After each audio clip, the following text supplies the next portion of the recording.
There's this moment during every financial crisis. Markets crash, banks fail, panic everywhere. And while most people sell everything and hide cash under mattresses, there's always this one group quietly doing the opposite, not celebrating chaos, just moving differently, calculating, calm, like they've seen this before and know how it ends. That's Jewish investors during crisis. They're not trying to get rich from disaster. They're staying rational when everyone else loses their mind. I remember 2008. My dad and uncle at the dining table with newspapers spread out like ancient texts. Markets collapsing, people losing homes, and my dad circling stocks with a red pen, talking about opportunities. My uncle said something I'll never forget. Crises don't destroy wealth, they transfer it. From the panicked to the patient. That changed how I see money forever. Jewish families don't invest differently because they're smarter. History taught them that chaos is temporary. Fear makes people irrational. And the worst moments create the best opportunities if you control your emotions while others run for exits. Today, I'm breaking down how Jewish investors move during crises. Real strategies from centuries of surviving economic collapse. 5 approaches that turn panic into profit and chaos into calculated action. Some will feel counterintuitive. All of it works. But first, where are you watching from? Drop your city in the comments. New York, London, São Paulo, Mumbai. Financial crises hit differently everywhere, and I want to understand this community. Type your city below, and let's build a global conversation about crisis investing. First strategy, and it sounds almost insulting. They expect it. Not doomsday prepper paranoid. Just this is part of the cycle realistic. Most people treat crises like natural disasters. Unexpected. Unpredictable. But Jewish families who carry generational memory of collapse, expulsion, hyperinflation, they know crises aren't anomalies. They're patterns. My grandfather said, the market goes up, goes down, but always comes back. Always. He lived through recessions, wars destroying economies, industries disappearing overnight. His takeaway was preparation, not fear. He built his life assuming crises would come. When you expect crises, you don't panic. You activate the plan you already made. That's why Jewish investors have crisis capital. Money set aside specifically for deploying during bad times. Cash waiting for markets to bleed, assets to get cheap, everyone else to panic. This isn't selfish opportunism. It's understanding crises create mispricing. Fear drives prices below value. The people who stayed calm can buy quality at discounts. Not exploiting suffering. Preparing for reality. Second strategy challenges everything about crisis investing. Jewish investors never go all in. Even during massive opportunities. They scale in slowly, incrementally. Because you can't time the bottom. Nobody can. COVID proved this. March 2020. Markets tanking. While people threw everything into stocks thinking this is it, Jewish investors bought small positions, testing waters, leaving reserves.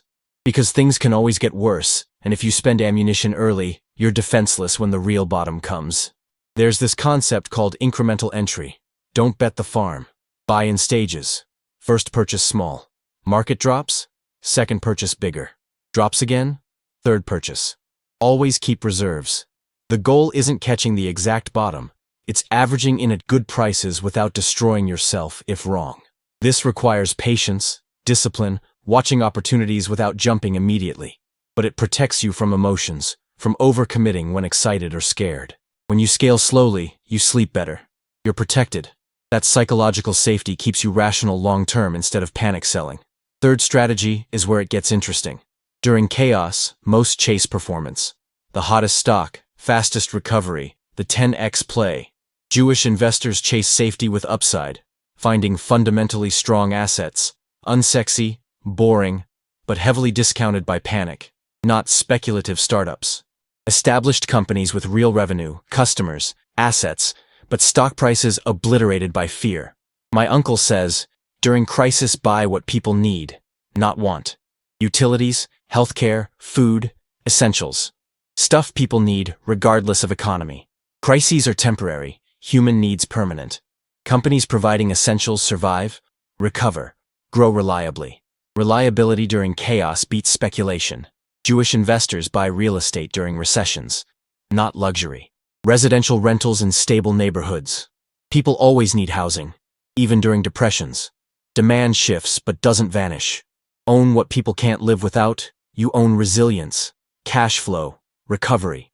That's safety with upside. Not sexy, but protects from ruin and positions for steady gains. Fourth strategy is emotionally difficult. Stay in community during crises. Don't isolate. Talk, consult, debate, challenge assumptions. Collective wisdom protects against bad decisions. During downturns, there's instinct to retreat, decide privately, not look weak. Jewish communities gather instead. Synagogues become financial sessions. Shabbat dinners turn to investment discussions. People compare notes, share research, warn about scams. In crisis mode, fear clouds judgment. Stress creates tunnel vision. In community, someone sees what you don't. Your cousin asks forgotten questions. Your uncle spots overlooked risks. Collective intelligence saves from catastrophic mistakes. It's hard making reckless investments when you explain at dinner. Hard panic selling when mentors say stay calm. Community creates emotional guardrails, tethering you to rationality. Fifth strategy. Preservation first, growth second. Most investors reverse this. They see crisis, think opportunity, how to make money.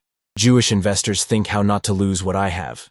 Brutal math says losing 50% needs 100% return to break even. Priority during chaos isn't finding winners. It's protecting what's built. This shows in liquidity. High cash reserves. Not because cash is great, inflation eats it, but cash is optionality, flexibility, acting without forced selling. With liquidity, you're not desperate. You wait, stay selective, pass on bad deals. Diversification gets extreme across geographies, currencies, industries. History teaches things you think safe become dangerous fast. Spread risk obsessively. They avoid leverage like poison. Debt amplifies losses. Margin calls destroy. Forced liquidations wipe fortunes. Deleverage aggressively. Own assets outright. Feels conservative but ensures survival. Can't compound wealth if wiped out. What makes Jewish crisis investing different isn't secret formulas. It's mindset. Recognizing crises are inevitable. Panic is enemy. Community is strength. Preservation beats speculation. Patience beats impulse. Principles from generations of survival. Jewish investors profit because they stay calm during panic. Prepare when others ignore risks. Act strategically when others act emotionally. Think long-term when others think next week. That discipline creates an earned edge anyone can develop. When the next crisis comes, you choose. Panic with crowds and regret decisions. Or move prepared, calm, understanding crises, transfer wealth from reactive to strategic. Be strategic. Now tell me in comments, what's the biggest mistake you've seen during financial crisis? Share it. Your experience helps someone avoid the same trap. I'm reading every comment, learning from your stories. This community isn't just videos. It's sharing wisdom, growing together. Drop that comment now. Make it specific and real. Hit that like button because it pushes content to people scared about recession, wanting to protect families, seeking smarter uncertainty navigation. Then subscribe because what's next goes deeper. Financial strategies most never see. Cultural wealth approaches challenging mainstream advice. Real stories of serious security using principles that don't fit TikTok. Next video will blow your mind.